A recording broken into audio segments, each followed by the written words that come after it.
വിപണിയിൽ താരമായി കണിവെള്ളരി. വിഷുവിനോടടുത്തുള്ള മാസങ്ങളിൽ വിപണിയിൽ ഏറ്റവും വില കണിവെള്ളരിക്കാണ്.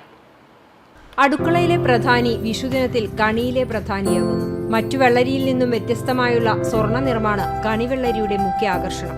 ഏപ്രിൽ മാസത്തിൽ വിഷുവിന് കണിവെക്കുന്നതിന് പുറമെ വേനൽ ചൂടിൽ നിന്നും ആശ്വാസം നൽകാനും കണിവെള്ളരി ഉത്തമമാണ്.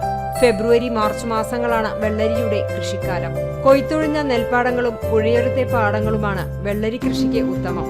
ചുരുങ്ങിയ കാലം കൊണ്ട് വിളവ് കിട്ടുകയും വിഷു സമയത്ത് ആവശ്യമേറുന്നതിനാലും കണിവെള്ളരി കൃഷിയിലൂടെ മികച്ച ലാഭം കൊയ്യാൻ കർഷകർക്ക് കഴിയുന്നു. കണിവെള്ളരി എല്ലാവർക്കും ആവശ്യമാണ്. കണി വെക്കാനായിട്ട് എല്ലാ കൊല്ലവും ഇവിടെ ഞാൻ ചെയ്യാറുണ്ട്. അതൊക്കെ വെള്ളരി എല്ലാവരും പൊട്ടിച്ച് ഔഷധ ഗുണമുള്ളതാണ്. Vitamin A, magnesium, potassium, manganese തുടങ്ങിയ പോഷക ഘടകങ്ങൾ അടങ്ങിയിരിക്കുന്നതിനാൽ ശരീരത്തിന് മികച്ച പ്രതിരോധശേഷി നൽകുന്നു എന്നതും കണിവെള്ളരിയുടെ പ്രാധാന്യം വർദ്ധിപ്പിക്കുന്നുണ്ട്. CCTV news, Chavakkad.